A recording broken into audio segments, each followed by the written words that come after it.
नमो भगवते वासुदेवाय नमः। हरे कृष्णा। ओम नमः शिवाय। प्रिय भक्तों, आप सभी को पाप मोचनी एकादशी की बहुत बहुत शुभकामनाएं। भगवान श्री विष्णु की कृपा आपके और आपके समस्त परिवार पर सदा सर्वदा बना रहे।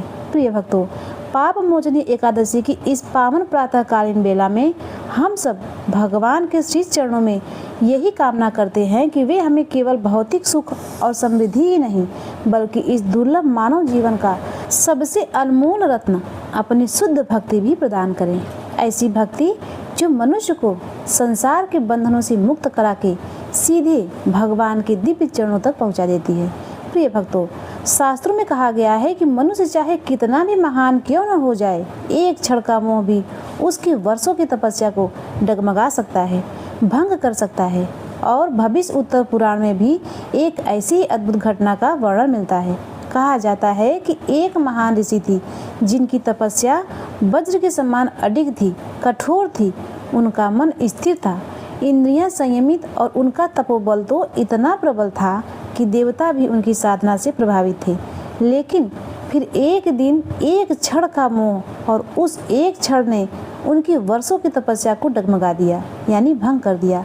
माया का जाल इतना प्रबल हुआ कि वह महान तपस्वी भी उसमें उलझ गए और देखते ही देखते उनका अब तक का संचित तपोबल, तेज और दिव्यता सब कुछ नष्ट हो गया। जब उन्हें अपने इस पतन का आभास हुआ तो उनका हृदय पश्चाताप से भर उठा और वे भीतर ही भीतर पश्चाताप की भारी अग्नि में जलने लगे। तब उन्होंने संसार के सभी सहारों को छोड़कर भगवान श्री हरि की शरण ली और एक ऐसी दिव्य तिथि का आश्रय लिया जिसकी महिमा स्वयं देवताओं ने भी किया है। एक ऐसी तिथि जो मनुष्य के जन्म जन्मांतर के पापों को क्षण भर में भस्म कर डालती है, जो गिरे हुए को फिर से उठाकर उसके दिव्य स्वरूप तक पहुंचा देती है। और वही पावन तिथि है पाप मोचनी एकादशी। कहा जाता है कि इस एकादशी के प्रभाव से उस ऋषि के न केवल समस्त पाप नष्ट हो गए, बल्कि उन्हें उनकी पूर्व चेतना, दिव्यता और संपूर्ण तपस्या भी पुनः प्राप्त हो गई। तो आइए प्रिय भक्तों, अत्यंत श्रद्धा, विश्वास और भक्ति के साथ हम सब मिलकर श्रवण करते हैं सभी संचित पापों को नष्ट करने वाली परम पावन पाप मोचनी एकादशी की यह दिव्य कथा। सभी मिलकर प्रेम से बोलिए, पाप मोचनी एकादशी की जय, श्री लक्ष्मी नारायण भगवान की जय। प्रिय भक्तों, भक्ति में कितनी शक्ति होती है यह आप इस कथा से जानेंगे। यह कथा है वृंदावन के एक संत महाराज की, जो कि भगवान श्री कृष्ण की आराधना किया करते थे। यह संसार तो मिथ्या है और जो भी सांसारिक चीजों में पड़ता है उसे अपार दुख सहना ही पड़ता है। इसीलिए उन्होंने इस संसार को भूलने की एक युक्ति की, अपने मन को निरंतर हर क्षण श्री कृष्ण की ही भक्ति में रमाए रखा। हर समय वे श्री कृष्ण का स्मरण करते रहे। उसके लिए महात्मा ने भगवान के साथ एक ऐसा संबंध जोड़ा जिससे कि उनके मन से श्री कृष्ण का ध्यान कभी निकल ही न सके। उन्होंने मन ही मन यह कल्पना की कि मैं नंद हूँ और बाल कृष्ण मेरे बालक हैं। अब तो वे लाला को खूब लाड लड़ाते, यमुना जी में स्नान कराने जाते तो लाला को साथ लेकर जाते, भोजन करने बैठते तो लाला को साथ लेकर बैठते और ऐसी भावना करते ही कन्हैया मेरी गोद में बैठे हैं, कन्हैया मेरी दाढ़ी खींच रहे हैं, श्री कृष्ण को पुत्र मानकर आनंद करते। जो हरकतें, जो शरारतें एक नन्हा बालक करता है, वह उन सभी शरारतों की मानसिक कल्पना किया करते, जिससे उन्हें खूब आनंद हुआ करता। और इस तरह श्री कृष्ण के ऊपर उनका वात्सल्य भाव था। संत महाराज जी श्री कृष्ण की मानसिक सेवा किया करते थे। संपूर्ण दिवस, पूरा दिन मन को श्री कृष्ण लीला में ही तन्मय रखते। सुबह से शाम तक उनकी श्री कृष्ण भगवान के साथ लीलाएं होती। जैसे कि घर में एक नन्हा शिशु होता है तो पूरा दिन, पूरी दिनचर्या उस शिशु के नाम ही हो जाती है। सुबह से लेकर रात तक शिशु के कपड़े बदलने से लेकर खाना खिलाना, दुलार करना, सुलाना, ये सारे काम जिस तरह से एक शिशु के साथ किए जाते हैं, उसी तरह की भावना मन में करते हुए महात्मा जी श्री कृष्ण के साथ किया करते। अब जिसके घर में छोटा शिशु हो, उसे कुछ समय तक, जब तक वह बालक बड़ा नहीं हो जाता, तब तक बाहरी दुनिया में क्या हो रहा है इसकी जरा सुध कम ही रहती है। तो ऐसे ही वे संत महात्मा थे। हर समय वे श्री कृष्ण के साथ ही उन्हें अपना बालक मानकर उनकी मानसिक सेवा में ही तन्मय रहते थे। आसपास क्या हो रहा है, संसार में क्या चल रहा है, इसका चिंतन करने का उनको कोई अवसर भी नहीं मिला। इसीलिए वे हमेशा बालकृष्ण रूप का मानसिक स्मरण किया करते थे।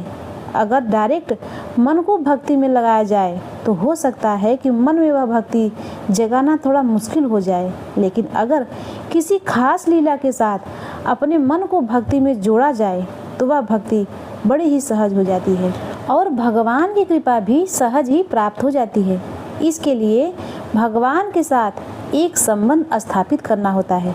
अब चाहे वह पिता पुत्र का हो, माता पुत्र का हो, सखा भाव हो, प्रेमी का भाव हो या कैसा भी भाव हो, जब तक भगवान के साथ एक संबंध नहीं बनेगा तब तक उनके साथ जो आपका संबंध है वह प्रगाढ़ नहीं होगा। कुछ न कुछ लीलाएं भगवान जब भी संबंध स्थापित करते हैं तो दिखाते ही रहते हैं। अब श्री कृष्ण के साथ पुत्र का संबंध जोड़कर महात्मा जी संसार को भूल गए और वे बाल कृष्ण के साथ ही तन्मय हो गए। श्री कृष्ण को पुत्र मानकर खूब लाड लड़ाने लगे और महात्मा जी ऐसी भावना मन में किया करते कि आज तो देखो कन्हैया मुझसे केला मांग रहा है, कह रहा है बाबा मुझे केला दो। और जैसे छोटे बालक हट करते हैं उसी तरह से कन्हैया उनके साथ हट कर रहे हैं। अब संत महाराज जी के पास उस समय केले तो थे नहीं, तो मानसिक भाव से वे बाजार जा रहे हैं। बाजार में बढ़िया पीले पके हुए केले खरीद कर उन्हें मन से मानसिक भाव से ही श्री कृष्ण को अर्पण कर रहे हैं।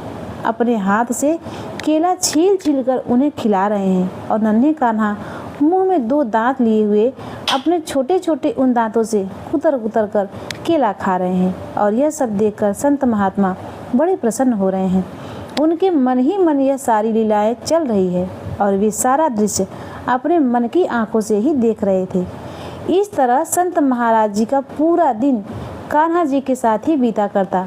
मानसिक सेवा करते थे और मन से जो भी भगवान उनसे मांगा करते वे मानसिक भाव करके वह सारी वस्तुएं उन्हें अर्पण करते। कन्हैया तो बड़े भोले हैं, प्रत्यक्ष रूप से दी गई चीज़ों को तो वे स्वीकार करते ही हैं और अगर मानसिक रूप से उन्हें सेवा की जाए और मानसिक रूप से कोई वस्तु उन्हें अर्पण किया जाए तो फिर तो कहने की ही क्या बात है, वे तो शीघ्र ही स्वीकार कर लेते हैं। अब महात्मा जी कभी अपने शिष्यों से कहते कि इस शरीर से गंगा स्नान तो कभी हुआ नहीं, वही मुझे एक बार करना है। उनकी इस इच्छा को जानकर शिष्य कहते हैं कि महाराज जी काशी पधारिए। तब महाराज जी मन में अपने छोटे से कन्हैया का ध्यान आ जाता है। जैसे ही वे घर छोड़कर स्नान के लिए जाने का सोचते तभी उनके मन में मंदिर में विराजमान श्री कृष्ण कन्हैया कहने लगते, बाबा मैं तो तुम्हारा छोटा सा बालक हूँ ना, मुझे छोड़कर काशी नहीं जाना। इस तरह महात्मा जी सेवा में तन्मय होते। मन ही मन में वे उनसे बात करते, उन्हें समझाते, ना लाला ऐसे अकेला थोड़ी ना जाऊंगा छोड़कर तुझे। तब उनको ऐसा लगता था कि मेरा लाला जाने की मनहाई कर रहा है, मेरा कान्हा तो अभी बहुत छोटा है और मैं अपने नन्हे से कान्हा को घर पर अकेला छोड़कर यात्रा करने भला कैसे चला जाऊं। मुझे लाला को छोड़कर नहीं जाना, ना होता है स्नान तो ना हो सही। महात्मा जी धीरे धीरे समय बीतने पर बहुत बूढ़े हो गए। अब संत महाराज जी का शरीर तो वृद्ध हुआ परंतु उनका कन्हैया तो अभी तक छोटा ही रहा। उनका प्रभु में बाल भाव स्थिर रहा। वे जो श्री कृष्ण की मानसिक सेवा करते थे उनकी नज़र में उनका कन्हैया उतने ही साल का उतना ही छोटा था जितना वह पहले दिन से उनकी सेवा में तल्लीन हुए थे। अब एक दिन इसी तरह से लाला की मानसिक सेवा करते करते, चिंतन करते करते, उनका स्मरण करते करते संत महाराज जी मृत्यु को प्राप्त हो गए। शिष्य कीर्तन करते करते महात्मा जी को शमशान ले जा रहे थे। अब अग्नि संस्कार की तैयारी हुई। इतने में ही एक 7 वर्ष का अति सुंदर बालक कंधे पर गंगा जल का घड़ा लेकर वहां आ गया और उनसे उन शिष्यों से कहा, यह मेरे पिता हैं और मैं इनका मानस पुत्र हूँ। पुत्र के तौर पर अग्नि संस्कार करने का अधिकार तो मेरा है और मैं ही इनका अग्नि संस्कार करूँगा। पिता की अंतिम इच्छा पूरी करना तो पुत्र का धर्म होता है और मेरे पिता की गंगा स्नान करने की बड़ी इच्छा थी। परंतु मेरे कारण यह गंगा स्नान करने नहीं जा सकते थे। इसलिए आज मैं इनके लिए यह गंगा जल लेकर आया हूँ। पुत्र जिस प्रकार पिता की सेवा करता है, उस प्रकार बालक ने संत महाराज जी के सबको स्नान कराया। संत महाराज जी के मस्तक पर तिलक लगाया, पुष्प की माला पहनाई और अंतिम वंदना करके अग्नि संस्कार किया। सारे लोग यह देखते ही रह गए। अनेक साधु महात्मा थे, परंतु किसी की भी बीच में बोलने की कोई हिम्मत नहीं हुई। अग्नि संस्कार हुआ और इधर वह बालक एकदम अंतर्ध्यान हो गया। उसके बाद लोगों को ध्यान हुआ कि महात्मा जी के तो कोई पुत्र था ही नहीं। संत महाराज जी की मानसिक सेवा के बारे में शिष्य जानते थे। यह भी जानते थे कि महात्मा जी श्री कृष्ण के प्रति अपना पुत्र भाव रखते थे। वे उन्हें अपना पुत्र मानते थे, तो उनका वात्सल्य भाव था। और हो ना हो, वही बाल कृष्ण आज 7 वर्ष के बालक के रूप में महात्मा जी के पुत्र के रूप में आए थे। महात्मा जी की भावना थी कि श्री कृष्ण मेरा पुत्र है। परमात्मा ने उनकी भावना पूरी की, क्योंकि वे अंतिम समय में गंगा स्नान करना चाहते थे। लेकिन अपने छोटे से लाला को मन में के मंदिर में अपने घर पर अकेला कैसे छोड़कर जाऊं? अब तक उनकी यह इच्छा अधूरी ही रही, जिसे उनकी मृत्यु के पश्चात बाल कृष्ण ने आकर स्वयं पूरी की। इसीलिए भगवान के साथ भक्त जैसा संबंध जोड़ लेते हैं, भगवान उस संबंध को फिर वैसे ही निभाते हैं। फिर चाहे वह संबंध कैसा भी क्यों न हो, लेकिन संबंध तभी निभाता है जब दोनों ही तरफ से पूर्ण समर्पण हो। जब भक्त अपने मन में, चाहे वह मानसिक सेवा कर रहा हो या प्रत्यक्ष रूप से पूजा आराधना कर रहा हो, अगर उसकी भगवान के प्रति सच्ची निष्ठा है, भक्ति सच्ची है, तो भगवान अपने उस भक्त की लाज हमेशा रखते हैं और अपने उस संबंध को हर हाल में, चाहे कैसे भी हो, अवश्य ही निभाते हैं। प्रिय भक्तों, अब आइए सुनते हैं एकादशी की मुख्य कथा। युधिष्ठिर ने पूछा, भगवान, फाल्गुन मास के शुक्ल पक्ष की आमलकी एकादशी का महात्म तो मैंने सुना, अब चैत्र कृष्ण पक्ष की एकादशी का क्या नाम है, यह बताने की कृपा कीजिए। भगवान श्री कृष्ण बोले, राजेंद्र सुनो, मैं इस विषय में एक पाप नाशक उपाख्यान सुनाऊंगा, जिसे चक्रवर्ती नरेश मानधाता के पूछने पर महर्षि लोमस ने कहा था। मानधाता बोले, भगवान, मैं लोगों के हित की इच्छा से यह सुनना चाहता हूँ कि चैत्र मास के कृष्ण पक्ष के किस नाम की एकादशी होती है, उसकी क्या विधि है तथा उससे किस फल की प्राप्ति होती है, कृपया यह बातें बताइए। लोमस जी ने कहा, ऋषि श्रेष्ठ, पूर्व काल की बात है। अप्सराओं से सेवित चैत्र रथ नामक वन में जहाँ गंधर्वों की कन्याएं अपने किंकरों के साथ बाजे बजाती हुई विहार करती थी, मंजू घोषा नामक अप्सरा मुनिवर मेधावी को मोहित करने के लिए गई। वे महर्षि उसी वन में रहकर ब्रह्मचर्य का पालन करते थे। मंजू घोषा मुनि के भय से आश्रम से 1 कोस दूर ही ठहर गई और सुंदर ढंग से बीड़ा बजाती हुई मधुर गीत गाने लगी।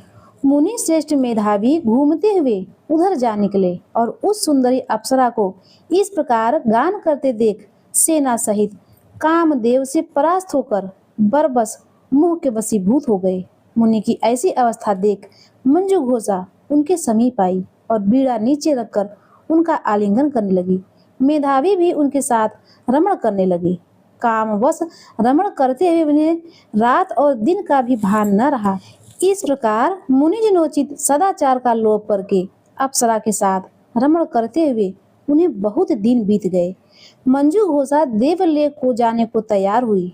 जाते समय उसने मुनिश्रेष्ठ मेधावी से कहा, ब्राह्मण, अब मुझे अपने देश जाने की आज्ञा दीजिए। मेधावी बोले, देवी, जब तक सवेरे की संध्या न हो जाए तब तक मेरे साथ ही पास ठहरो। अप्सरा ने कहा, विप्रवर, अब तक न जाने कितनी संध्या चली गई, मुझ पर कृपा करके बीते हुए समय का विचार तो कीजिए। लोमस जी कहते हैं, राजन, अप्सरा की बात सुनकर मेधावी के नेत्र आश्चर्य से चकित हो उठी। उस समय उन्होंने बीते हुए समय का हिसाब लगाया तो मालूम हुआ कि उसके साथ रहते 57 वर्ष हो गए। उसे अपनी तपस्या का विनाश करने वाली जानकर मुनि को उस पर बड़ा क्रोध हुआ। उन्होंने श्राप देते हुए कहा, पापिनी, तू पिशाचिनी हो जा। मुनि की श्राप से दग्ध होकर वह विनय से नतमस्तक हो बोली, विप्रवर, मेरे श्राप का उद्धार कीजिए।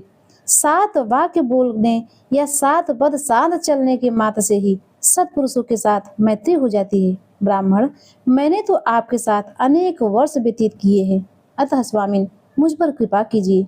मुनि बोले, भद्रे, मेरी बात सुनो, यह श्राप से उद्धार करने वाली है। क्या करूं? तुमने मेरी बहुत बड़ी तपस्या नष्ट कर डाली है। चैत्र कृष्ण पक्ष में जो शुभ एकादशी आती है उसका नाम है पाप मोचनी एकादशी। वह सब पापों का क्षय करने वाली सुंदरी, उसी का व्रत करने पर तुम्हारी पिशाच योनि से मुक्ति हो जाएगी। ऐसा कहकर मेधावी अपने पिता मुनिवर च्यवन के आश्रम पर आ गए। उन्हें आया देखकर च्यवन मुनि ने कहा, बेटा, यह क्या किया तुमने? तुमने तो अपने पुण्य का नाश कर डाला। मेधावी बोले, पिताजी, मैंने अप्सरा के साथ रमण करने का पातक किया है। कोई ऐसा प्रायश्चित बताइए जिससे पाप का नाश हो जाए। च्यवन ने कहा, बेटा, चैत्र कृष्ण पक्ष में जो पाप मोचनी एकादशी होती है उसका व्रत करने पर पाप राशि का विनाश हो जाता है। पिता का यह कथन सुनकर मेधावी ने उस व्रत का अनुष्ठान किया। इससे उनका पाप नष्ट हो गया और वे पुनः तपस्या से परिपूर्ण हो गए। इसी प्रकार मंजू घोषा ने भी इस उत्तम व्रत का पालन किया। पाप मोचनी व्रत करने के कारण वह पिशाच योनि से मुक्त हुई और दिव्य रूप धारणी श्रेष्ठ अप्सरा होकर स्वर्गलोक में चली गई। राजन, जो श्रेष्ठ मनुष्य पाप मोचनी एकादशी का व्रत करते हैं उनका सारा पाप नष्ट हो जाता है। इस कथा को पढ़ने अथवा सुनने से भी सहस्त्र गोदान का फल मिलता है। ब्रह्म हत्या, स्वर्ण की चोरी, सुरापान और गुरु पत्नी गमन करने वाले महापातकी भी इस व्रत के करने से और कथा श्रवण करने से पाप मुक्त हो जाते हैं। यह व्रत अत्यंत पुण्यमय है। तो प्रेम से बोलिए, राधे कृष्ण भगवान की जय। प्रिय भक्तों, अब आइए सुनते हैं तुलसी माता की कथा। प्रिय भक्तों, जो भक्त एकादशी के दिन तुलसी माता की कथा का श्रवण करता है उसे भगवान विष्णु की विशेष कृपा प्राप्त होती है। तो आइए अब हम सब तुलसी माता का यह दिव्य कथा का श्रवण करते हैं। एक बार की बात है, एक बूढ़ी माई थी जो भगवान श्री कृष्ण की और तुलसी माता और एकादशी माता की पूजा किया करती थी। व्रत उपवास भी रखती थी। वह नियमित तुलसी जी को सींचा करती थी और उसके बाद एक बात कहा करती थी। जब भी वह तुलसी माता को सींचने जाया करती तो वह कहती, हे तुलसी माता, सत की दाता, मैं तेरा बिरला सींचती हूँ। मुझे बहू दे, पीले रंग की धोती दे, मीठा मीठा ग्रास दे, बैकुंठ को आवास दे, 11 की मौत दे, चंदन का काठ दे, अच्छा राजस दे, खाने को दाल भात दे और एकादशी के दिन कृष्ण जी का कंधा दे। बूढ़ी माई की यह बातें सुनकर तुलसी माता तो सूखने लगी। श्री कृष्ण भगवान ने यह सब देखा तो सोचने लगे कि तुलसी जी को प्रतिदिन सींचा जाता है, फिर भी यह क्यों सूखती जा रही हैं। तब उन्होंने तुलसी माता से पूछा, हे तुलसी, तुम प्रतिदिन क्यों सूखती जा रही हो? तुलसी माता ने कहा, बस मेरे मन की मत पूछो प्रभु। भगवान बोले, मैं नहीं पूछूंगा तो फिर कौन पूछेगा? तब तुलसी माता ने बताया कि प्रभु, एक बुढ़िया आती है और अपनी बात कहकर चली जाती है। मैं उसकी सारी बातें तो पूरी कर दूंगी, लेकिन यह बताइए कृष्ण जी का कंधा कहाँ से लाऊंगी? तब भगवान बोले, वह मरेगी तो मैं अपने आप ही कंधा देने आ जाऊंगा। तुम बूढ़ी माई से यह बात कह देना। इसके कुछ ही समय बाद एक दिन 11 यानी एकादशी का दिन था। तब वह बूढ़ी माई मर गई। बूढ़ी माई के मरने पर सारा गांव इकट्ठा हो गया और उसका अंतिम संस्कार करने के लिए उसे उठाने लगे, लेकिन उसकी अर्थी बहुत भारी हो गई थी, जिस कारण से सारे अर्थी ठस से मस नहीं हुए।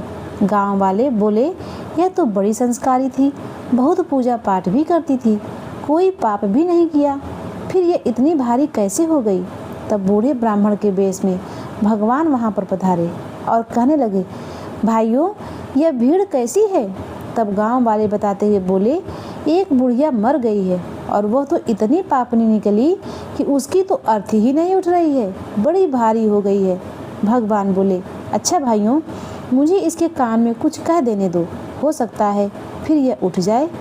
ऐसा कहकर भगवान बूढ़ी माई के पास गए और उसके कान में कहा, माई, तू अपने मन की कर ले, पीताम्बर की धोती ले, मीठा ग्रास ले, बैकुंठ में वास ले, चटक की चाल ले, चंदन का काठ ले, झालर की झलकार ले, दाल भात का भोजन ले और श्री कृष्ण जी का कंधा भी ले। भगवान की सभी बातें सुनते ही बुढ़िया माई तो तुरंत हल्की हो गई और फिर भगवान उन्हें अपने कंधे पर ले गए। बूढ़ी माई को तो मुक्ति मिल गई और वह सीधे बैकुंठ चली गई। हे तुलसी माता, जैसे आपने उन बूढ़ी माई की मुक्ति की, वैसे ही सभी की करना। जैसे भगवान ने उन्हें कांधा दिया, हम सबको भी देना। इस कथा को कहते सुनते हुंकारा भरते सभी भक्तों पर अपनी कृपा दृष्टि बनाए रखना। प्रेम से बोलिए तुलसी मैया की जय, कृष्ण भगवान की जय। प्रिय भक्तों, अब आइए सुनते हैं एकादशी व्रत की एक और कथा। इस कथा को सुने बिना एकादशी व्रत पूर्ण नहीं माना जाता। एक बार एक बूढ़ी माँ ने एकादशी का व्रत रखा। बड़े ही भक्ति भाव से पूजा अर्चना की। उन्हें वृद्धावस्था में क्या बाधा थी? वह तो अपने पुत्र पौत्र की सुख सुविधा के लिए ही व्रत किया करती थी। वे दिन भर तो जरा कठोर मन करके प्यास को रोकी रही और दिन में ब्राह्मणों को मिट्टी में पात्र में भर भर के पानी और ऋतु फल दान दिया। उन्होंने भर भर के चीनी और दही वितरण किया। उन्हें गर्मी के कारण बहुत बेचैनी हो रही थी। इस कारण वे बहुत देर तक पानी में पड़ी रही, मुंह धोती रही। तब कहीं थोड़ा बहुत धैर्य बंध पाया। धूप तो तेज पड़ रही थी, इसी कारण मुंह सूख रहा था। बहुत बेचैनी हो रही थी। एक तो बुढ़ापा और दूसरा यह भयंकर गर्मी। वृद्धावस्था की तो स्थिति कुछ दूसरे ही प्रकार की होती है। जैसे तैसे रो धोकर दिन तो कट पाया। अब पहाड़ सी रात सामने थी। उसका कटना बड़ा ही कठिन दिखाई दे रहा था। खटिया पर पड़े पड़े शांति नहीं मिल रही थी और वे बार बार करवट बदल रही थी। अनेक बार वे बाहर जाती और भीतर आती। उनके मन में अंदर शांति नहीं थी। वे खटिया पर पड़ी एकादशी माता का स्मरण करती रही। वे कहती रही, हे माता जी, आप मेरी लाज रखिएगा। आप ही मुझे शांति दीजिएगा, जिससे मैं यह व्रत पूर्ण कर सकूं और यह पहाड़ सी रात शांतिपूर्वक व्यतीत हो सके। प्यास के कारण बूढ़ी माँ को बेचैनी तो हो ही रही थी। उन्होंने धैर्य रखने का बहुत प्रयास किया, किंतु सहनशीलता की सीमा टूट गई और वे घबरा कर एकदम से चिल्ला उठी। बोली, बचाओ बचाओ। अम्मा का चिल्लाना सुनकर परिवार भर के नर नारी, बच्चे और पड़ोसी एकत्रित होकर बूढ़ी अम्मा की खटिया के समीप आ पहुंचे। सब ने पूछा, अम्मा आपको क्या हुआ है? आप क्यों चिल्ला रही हैं? आप इस वृद्धावस्था में यह कठिन व्रत क्यों कर रही हैं? अम्मा जी, शक्ति से ही भक्ति होती है। थोड़ी ही देर में वे फिर से बोली, अरे मेरे प्राण निकले जा रहे हैं, मेरी छाती पर ठंडे पानी का घड़ा तो रख दो। अब नाती नातियों ने दादी की छाती पर ठंडे पानी का पात्र रख दिया। तब उन्हें कहीं थोड़ा बहुत आराम मिला और थोड़ी देर के लिए उन्होंने अपनी आंखें बंद कर ली। अब एकादशी माता ने सोचा कि अब बूढ़ी अम्मा तो बड़ी कठोर है, जरा जाकर उनकी परीक्षा लेनी चाहिए। वे आधी रात को मुर्गा बनकर टेर लगाने लगी। मुर्गे की आवाज सुनकर दादी जल्दी से उठी और बाहर जाकर आसमान की ओर देखा, किंतु आसमान में कहीं भी उन्हें प्रातःकालीन तारा नजर नहीं आया। वे सोचने लगी कि यह मुर्गा क्यों और कैसे बोल रहा है। उन्हें प्यास तो लग ही रही थी। थोड़ा बहुत उनका मन भी विचलित हो गया था। अंत में उन्होंने दृढ़ निश्चय कर लिया कि अब मैं व्रत पूर्ण करके ही छोड़ूंगी, चाहे भले ही मेरे प्राण ही क्यों न निकल जाए। यह सोचकर फिर वे खटिया पर शिथिल होकर लेट गई। थोड़ी देर में एकादशी माता ने उनकी फिर से परीक्षा लेनी चाहिए। एक छोटी सी बालिका एक गिलास में शरबत लेकर उनके सिरहाने आकर खड़ी हो गई और जोर से बोली, दादी जी, सवेरा हो गया है, हाथ मुंह धोकर थोड़ा शरबत तो पी लीजिए। पहले तो शरबत का गिलास देखकर उनका मन मचल उठा, किंतु अचानक व्रत का स्मरण हो आया। उन्होंने सोचा, मैं किसी भी प्रकार से अभी शरबत नहीं पी सकती हूँ। वे शांतिपूर्वक अपनी खटिया पर लेट गई। फिर थोड़ी ही देर में उन्हें ऐसा लगा जैसे किसी ने उन्हें पानी के कुएं में पलट दिया हो। वे बड़ी देर तक हाथ पैर चलाती रही, किंतु उन्होंने अपने मुंह में एक बूंद भी पानी जाने नहीं दिया। वे दृढ़तापूर्वक अपने व्रत का पालन करती रही। थोड़ी ही देर में न जाने कहां से सामने आग जलती लगी, जिससे भारी गर्मी बढ़ने लगी। प्यास के कारण प्राण निकलने लगे, किंतु वे बूढ़ी अम्मा का कुछ भी नहीं बिगाड़ पाई। वे जहाँ की तहाँ मुस्कुराते हुए बैठी रही। थोड़ी ही देर में बाहर प्रकाश दिखाई देने लगा। ऐसा लगा जैसे सवेरा हो गया हो। बूढ़ी अम्मा ने जब बाहर निकलकर देखा तो समझ गई कि अभी सवेरा होने में 3-4 घंटे की देरी है। यह जानकर वह शांतिपूर्वक इधर उधर घूमने लगी। फिर एकादशी माता यह बात अच्छी तरह से समझ गई कि यह बूढ़ी अम्मा किसी भी प्रकार से अपने व्रत से टल नहीं सकती। वे उनके अत्यंत सत्य व्रत को अच्छी तरह समझ गई। अब सवेरा होते ही बूढ़ी अम्मा ने स्नान किया, भगवान का पूजा पाठ किया, एकादशी की कथा सुनी, ब्राह्मणों को दक्षिणा देकर भोजन कराया। तब कहीं जाकर उन्होंने व्रत का पारण करके जल ग्रहण किया। कन्याओं को भोजन कराने के बाद अम्मा ने स्वयं भोजन किया। उस श्रेष्ठ व्रत के प्रभाव से बूढ़ी अम्मा की आयु में वृद्धि हो गई। उनका घर परिवार हरा भरा हो गया। अब उन्हें कोई अभाव न रहा। वे हर तरह से सुख साधनों से संपन्न हो गई। नाती नातिनों से उनका घर भर गया और वे दिन में से 12 महीने की हर एकादशी का व्रत करने लगी। एकादशी व्रत करने के प्रताप से इस संसार में हर प्रकार के सुख भोग कर अंत में वह वैकुंठ धाम को चली गई। हे एकादशी माता, जैसे आपने बूढ़ी अम्मा और उनके परिवार को हरा भरा किया, ऐसे ही एकादशी माता हम सभी की कामनाओं को पूर्ण करे। तो प्रेम से बोलिए, लक्ष्मी नारायण भगवान की जय, एकादशी माता की जय। प्रिय भक्तों, अब आइए सुनते हैं एकादशी माता की आरती। ओम जय एकादशी, जय एकादशी, जय एकादशी माता। विष्णु पूजा व्रत को धारण कर शक्ति मुक्ति पाता। ओम जय एकादशी, जय एकादशी माता। तेरे नाम गिनाऊं देवी, भक्ति प्रदान करनी, गण गौरव की देनी माता, शास्त्रों में वरनी। ओम जय एकादशी, जय एकादशी, जय एकादशी माता। मार्गशीर्ष के कृष्ण पक्ष की उत्पन्ना विश्वतारिणी, जन्मी शुक्ल पक्ष में हुई मोक्षदा मुक्तदाता बन आई। ओम जय एकादशी, जय एकादशी, जय एकादशी माता। पौष के कृष्ण पक्ष की सफला नाम कहे, शुक्ल पक्ष में होए पुत्रदा आनंद अधिक रहे। ओम जय एकादशी, जय एकादशी, जय एकादशी माता। नाम खट तिला माघ मास में कृष्ण पक्ष आवे, शुक्ल पक्ष में जया कहावे, विजय सदा पावे। ओम जय एकादशी, जय एकादशी, जय एकादशी माता। विजया फाल्गुन कृष्ण पक्ष में शुक्ला आम्ल की, पाप मोचनी कृष्ण पक्ष में चैत्र महाबल की। ओम जय एकादशी, जय एकादशी, जय एकादशी माता। चैत्र शुक्ल में नाम कामदा धन देने वाली, नाम बरुतनी कृष्ण पक्ष में बैसाख माह वाली। ओम जय एकादशी, जय एकादशी, जय एकादशी माता। शुक्ल पक्ष में होय मोहिनी अपरा ज्येष्ठ कृष्ण पक्षी, नाम निर्जला सब सुख करनी शुक्ल पक्ष रखनी।